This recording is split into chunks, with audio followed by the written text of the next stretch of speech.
Day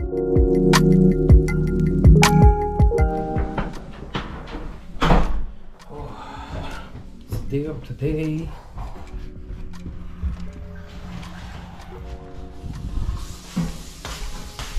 Liligpit tayo ngayon. Kasi nagsalang ako ng labahin. Ito. Lipat muna natin. Dryer.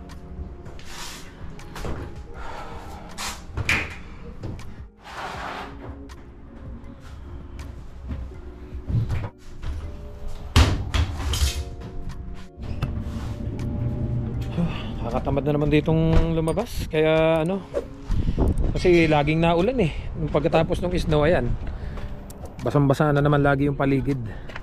Tapos hindi na rin makapaghugas ng sasakyan kasi nga ano, alam niyo naman dito ang buhay farmer, hindi magawang ipasemento to ni boss kasi nga may mga itinatanim siya diyan na pakain doon sa baka. And then laging, kaya ayun, napasok kami laging basang-basa. And then yung mga mapapansin nyo, hindi nga, dahil nga hindi sementado, nakakatamad maghugas ng sasakyan. Kaya hindi kagaya nung dati na doon kami sa ano, sa una namin trabaho, yung bahay talagang pagpasok mo sementado. Kaya sisipagin ka pang maglinis ng sasakyan, sisipagin ka pang maghugas. Dito talaga halos di na kami nakakahugas ng sasakyan. Tsaka okay lang kasi ang mahalaga naman ay malinis yung loob. Yung labas lang naman ng madumi. Well anyway, napansin nyo medyo natagalan yung mga vlog ko nitong mga nakaraan. Bihira na ako makapag-upload kasi sobrang stress at pagod. Kasi nga ano, nagsabay-sabay yung mga gagawin ko. Kagaya nung ano, second sem namin na ano, halos wala na ang time gumawa ng vlog. And then yung activities sobrang dami.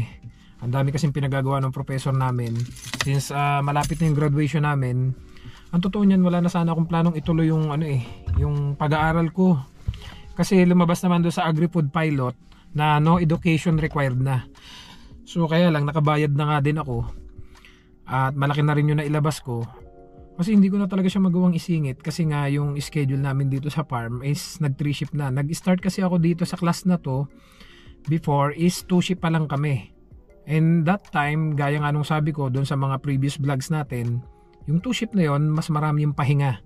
And may time akong masamahan yung ilang subscribers natin na naghahanap ng panibagong LMIA, yung mga tourists na naghahanap ng working permit. So nasasamahan ko pa sila. So nung nag-enroll nga ako dito, nag-start yung klase, siguro mga ilang months lang, then binago yung pasok namin dito, ginawa kaming 3 shift. So yung 3 shift talaga nahirapan ako mag-adjust kasi tinatamaan niya yung oras ng klase ko. So talagang in short, hindi na ako nakakapag-participate, nahihiya na rin ako doon sa mga ano, sa mga klase ko kasi may group activities kami. Kasi unlike nung first sem, wala kaming mga group activities. Bibigyan lang kami ng mga tasks na activities and then tapusin nyo yun, may deadline, ayan. And then yung deadline na yun, kailangan mo maipasa. So may time ka pa kung kailan ka free. So ngayon kasi, yung second sem, I don't know why, ginano nung mga professor namin, ginawang iba't ibang country, Middle East, Asia, and then to sa Canada ako. Kailangan naming mag-groupings para ma-submit dun sa school na pinapasukan nga namin. Actually, sorry, dun sa professor, yung ano, yung mga activities na binigay nila sa amin. So kailangan hindi nagma-match yung oras namin. So nahihiya din ako dun sa ibang mga ka-group ko. Hindi ako kasi hindi mag-match nga yung oras namin. So hindi ako makapag-participate. Kaya sobrang stress. Kaya hindi ako makagawa ngayon ng mga vlog. And then umuwi ako pagod, wala nang time, hindi na nga ako nakakapag-cellphone eh. Talagang ang dami kong gustong i-reply na comments and messages, hindi ko na rin magawa. Kaya sabi ko nga ngayon, medyo nag-limit lang ako ng time sa cellphone. Pag off ko talaga, hindi ako mahawak ng cellphone. Nilalagay ko lang sa isang tabi at ngayon nag-focus muna ako doon sa ano, kasi malapit na yung deadline ng aming assignments. Well anyway, ito guys kasi yung mga topic na nabasa ko lately. May mga nagtatanong kasi sa akin, Sir, naka-working permit po ako. Sir, ako po ay temporary foreign workers. Okay po ba yun? Compare dun sa mga tourists, compare dun sa mga dumarating diyan na naka-visitors visa and then maghahanap ng working permit, compare dun sa student. Ang totoo po niyan, pinakamaganda talaga dito pag dumarating tayo is ang temporary foreign workers or working permit. Unlike compare dun po kasi sa iba, na mga naka-student, tinarget nila yung student para lang makarating dito sa Canada. But ang totoo is working po yung habol nila. Hindi talaga para mag-aral kundi para magtrabaho. So darating sila dito as student, gagastos sila ng napakalaking halaga para sila ay mag-student, pero ang habol talaga nila is magtrabaho. Well, hindi sumasapat yung oras nila para pantustos do sa mga bayarin. Kasi once na student ka, kailangan mong pumasok, kailangan mong talagang mag-aral. Tapos yung working hours nila ay hindi sumasapat para pambayad do sa kanilang bahay na nirerentahan. And at the same time, syempre meron silang tinatawag na open working permit na asawa. Meron silang lalaking asawa o babaeng asawa na naka-open working permit. So ang mangyayari, yung iba kasi pinangutang lang para maging student. So ang hirap mag-adjust sa mga bayarin, sa mga bills. Kasi dito po talaga pag tungtong mo sa Canada, pumapatak na yung metro mo, lahat ng bills lumalabas na talaga yan. Unlike ng working permit, pagdating mo dito, full-time ka na sa isang trabaho. Yun nga lang po, ang working permit po kasi is tinatawag natin na close working permit, which is sa isang employer lang kayo pwedeng magtrabaho. Hindi siya unlike kagaya nung open work permit na kahit ilang trabaho pwede mong pasukin. Well, kung ikaw naman po kasi is naka-close working permit, iba-iba po kasi sitwasyon eh. Merong naka-close working permit na hindi sumasapat yung oras, merong hindi mga employer na nasunod sa kontrata, kaya yung iba napipilitang gumawa ng mga bagay na illegal, which is yun nga yung mag-part-time kahit na bawal, mag-cash job kahit na bawal. Kasi nakalagay po yan sa working permit nyo, sa conditions yan sa baba, nakalagay po doon na hindi ka pwede magtrabaho sa ibang employer, doon ka lang sa specific employer mo, ikaw dapat nagtatrabaho. Kasi kapag ginawa mo yun, pwede ka pong mapauwi. Well, ang dami naman pong gumagawa niyan. Kaya nga lang, di ingat po kayo kasi once na may mga nagchuchu sa inyo, may mga nagsumbong, maaari po kayo mapauwi at yung chance nyo na makuha yung permanent residency ay baka mabaliwala pa. Ngayon, kung ikaw isang temporary foreign workers na darating dito at mayroong mga pagkakataon, may mga chances na hindi nasunod yung iyong kontrata, yung iyong working permit dun sa pinakang employer mo, nakalagay dun sa kontrata mo is 80 hours per 2 weeks or 8 hours every day. So consider po yun sa loob ng 2 weeks na 80 hours na. May mga nagme-message po kasi sa akin, sir, hindi nasunod yung kontrata ko. Sir, hindi nasunod yung employer ko. Yung 80 hours pong pinirmahan ko, 65 hours lang po yung inoras ko sa isang 2 weeks. Sir, yung pong trabaho ko, ang dami pong hindi nasunod sa kontrata. So, anong gagawin? Sabi ko nga po sa inyo, basahin nyo po, may mga vlog na po akong nagawa, yung rights ng isang temporary foreign workers para alam nyo po yung gagawin ninyo kung sa tingin nyo hindi nasunod yung kontrata ninyo or may mga paglabag si employer. It's either mag-apply po kayo ng open vulnerable working permit, vulnerable open work permit, sorry. So, pwede po kayong lumapit sa Service Canada kung may mga abuse. Kasi may mga, yung iba po kasi, bukod sa kontratang hindi nasunod, may mga pinagagawa sa kanila na hindi daw nakalagay sa kontrata. And then yung iba naman po, yung pinagtatrabaho sila sa ibang company which is hindi naman yun yung pinirmahan nila, may pinagagawa sa kanila na hindi, wala yun sa trabaho nila, wala yun doon sa duties and responsibilities nila. So sabi ko nga po sa inyo, magbasa po kayo ng inyong rights, and may nagawa na po akong ibang mga videos, ito ilalagay ko po sa screen para kahit paano may idea kayo yung know your rights dito sa Canada. Ngayon, kung halimbawa po hindi nasunod yung inyong mga kontrata, yung oras na pinirmahan ninyo, pwede kayo mag-apply ng vulnerable open work permit, pero yung iba po kasi ay meron din naman pong bigla-biglang nawawala ng trabaho, naglo-loss profit yung kanilang company, and then yung iba walang explanation yung employer nila, bigla na lang silang pinapipirma ng last day. Kagaya na lang po nitong isa, ito babasahin ko po sa inyo guys dito, lalagay ko sa screen para po may idea kayo.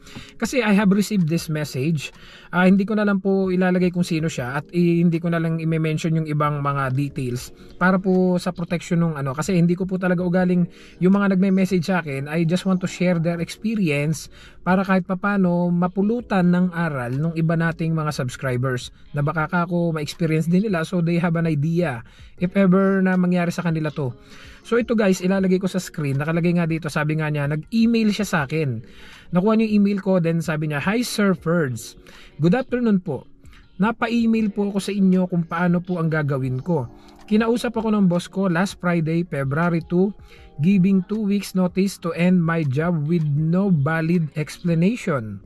Actually sir, mga kawork ko, Ukrainian and isang Japanese. kasundo ko po yung hapon, pareho po kaming may LMIA, close working permit. 3 months na po ako sa work and located dito sa, hindi ko na po babanggitin, first month ko po, okay po. Syempre po, ayaw ko naman pong maggaling-galingan nung kabisado ko na ang mga galawan sa kusina, naging madali na lang sa akin ang mga bagay-bagay in my own way. I am an experienced chef sa Singapore for 10 years. Lumipat ako last August 2023 pero sa Toronto. So sa Toronto siya dumating, hindi talaga dito sa BC. Last October 2023 na-hire po ako dito sa, yun nga po, dito lang sa BC. Swerte ko lang dahil libre yung LMIA ko by the employer, most especially sa Panginoon. Yun, pagiging skilled workers ko at kasama kong Japanese, parang threat po dito sa mga Ukrainians. Hindi po naging maganda ang treatment sa amin, bullying and racism. Sir, kung may time or chance po kayo, you can contact me here sa number ko. Ito, yung number niya. Then tinawagan ko po siya eh. Salamat po sa pagbasa ng kwentong Canada ko. More power and God bless you, sir. So after I received this message, tinawagan ko siya, nag-usap kami. And then I give her, actually babae siya, I give her an advice. So at least naliwanagan siya. Actually matalino po yung tao. Alam naman niya yung gagawin niya. Kumbaga kumuha lang siya ng idea sa akin kasi sa pagkakaalam niya, naranasan ko yung ganun. From my previous employer, naghanap ako ng panibagong LMIA, so nakahanap po ako. Bukod pa po dito, may kaibigan din ako nag-message. Ito, basta ilagay ko din sa screen. Sabi nga niya, kumusta Kuya Perds? Mag-close na pala yung pinapasukan ko na restaurant. Naghanap ako ng malilipatan. Sabi ko, oh, anyari? Sabi niya, lost profit daw. Then sinend niya sa akin itong ay naloka na lang, erase ko na lang. Yun yung binigay sa kanya nung kanyang employer na parang last day niya. Sabi ko, hanggang kailan na lang ang pasok mo? Sabi niya, until kailan yung valid work permit mo? Sabi niya, working visa ko valid hanggang 2 years. Pero sa work ko hanggang December 31 na lang ako. Permanent close na yung store. So yun nga po guys, yung gusto kong i-explain sa inyo. Being a temporary foreign workers po dito, para kasi po dun sa kaalaman ng lahat, kasi may iba-iba po hati ang opinion ng bawat isa. May mga dumarating dito na unawa nila ng maayos yung being a temporary foreign worker here, hindi pa po yun sapat na dahilan para magdiwang tayo. Ika nga temporary foreign workers po tayo dito. Ika nga malambot pa tayo. Wala pa tayong pangil o ika nga anything can happen if ever mag-loss profit yung company, mag-close yung company, humina, hindi natin alam. So okay tayo ngayon, bukas hindi na. Kasundo mo yung employer mo, nagkaroon ng issue, nagalit sa'yo, hindi na mo nakakasundo sa following month. Hindi natin alam, anything can happen. So kung if ever mangyari yun sa inyo, yung working permit ninyo, hanggat valid pa doon sa company pinapasukan ninyo, may status kayo dito sa Canada. So what if hindi na kayo marirenew? So you need to find a new employer. So you need to find a new LMIA so you can provide a new working permit so you can stay here in Canada. Yun po yung problema.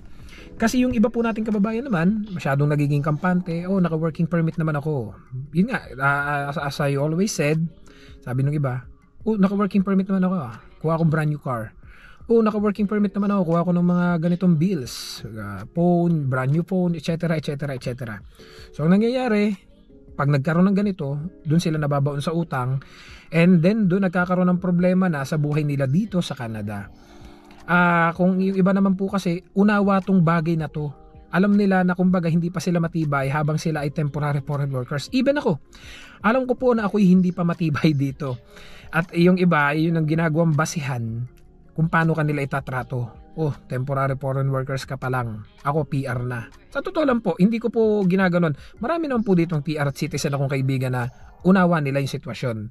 Pero meron po kasing iba talaga na mayayabang na, PR ako ikaw wala ka pa. Parang ganun. Yung mga ganun po ba datingan?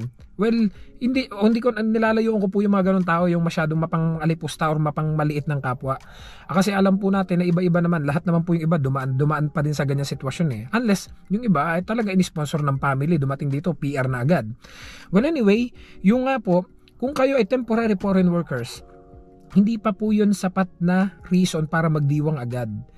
Kagaya na lang po nitong mga binasa ko sa inyo. May working permit na, may 2 years of valid working permit.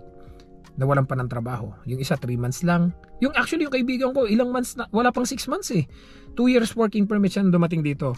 Hindi lang po ito. Yung totoo niya, napakarami pang messages kung ganyan na natanggap. And even sa comments sa YouTube channel ko na nababasa ko na ganun nga, yung working permit nila 2 years din nawalan kagad sila ng trabaho. So ang masasabi ko lang po talaga sa inyo, kung darating kayo dito at being a temporary foreign workers, iwasan po muna ang mga kagastusan. Iwasan po muna ang magdiwang agad. Kahit pa sabihin, oh yung employer ko magre-renew naman yan. Ang i-target nyo po muna talaga kung gusto nyo mag-for good dito sa Canada is ang PR. Permanent residency, kahit pa paano, matibay-tibay na po kayo.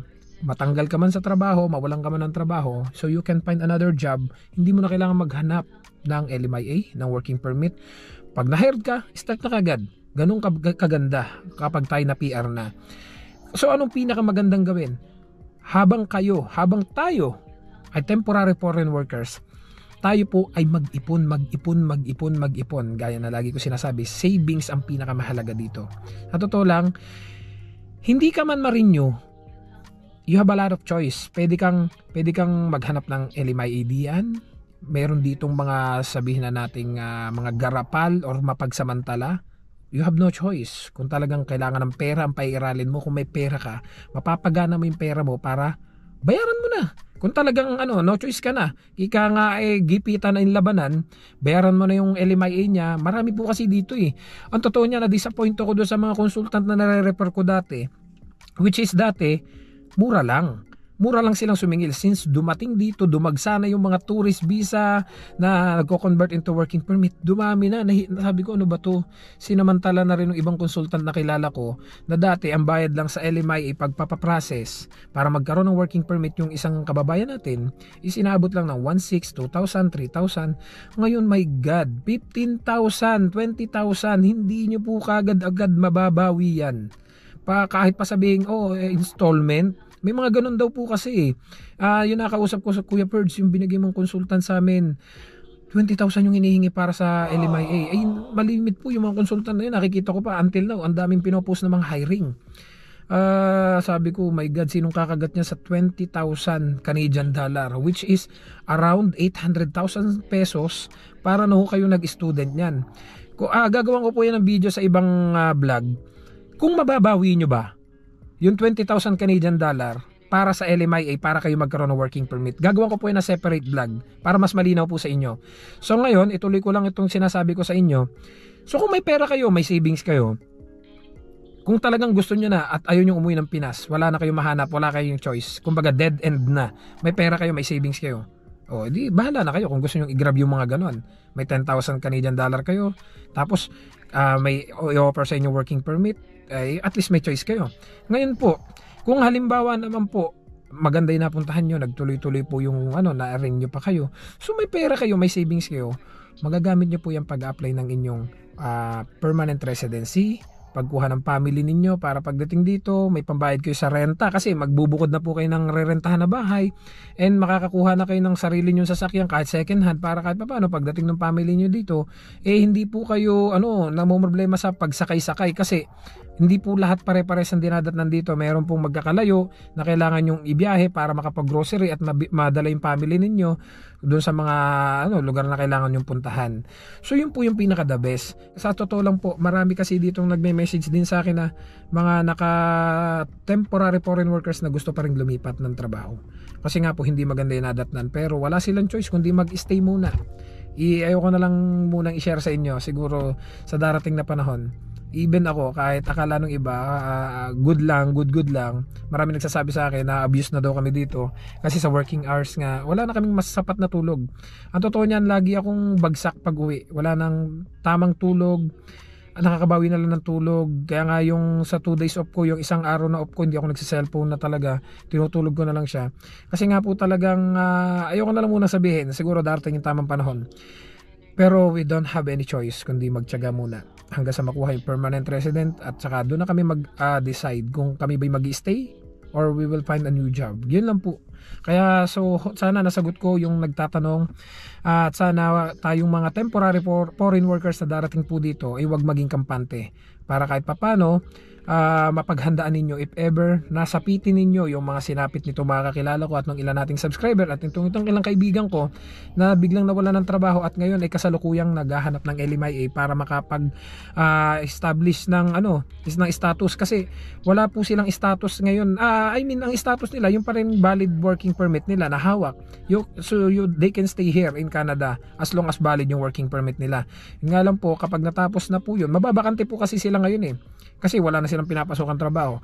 So kapag nakahanap sila ng panibagong working permit, yun po yung kahit papaano makakahinga-hinga sila, kasi sa totoo lang problema sila sa papadala nila ng pera sa Pilipinas, sa pamilya nila. Yun po yung isang struggle ng isang temporary foreign workers. Kaya nga sabi ko nga sa inyo, habulin nyo muna makuha yung PR. Dahil yun po yung kasiguraduhan kahit papano na may status kayo dito na pwede kayo magpalipat-lipat ng trabaho. Kung double job, triple job, it's up to you guys. So see you guys sa next vlog. Maraming salamat. Don't forget to subscribe and like and share this video para kahit papano doon sa mga kababayan natin makatulong doon sa mga nangangarap makarating dito as temporary foreign workers. So see you guys sa next vlog. Maraming salamat sa panonood. God bless. Bye-bye.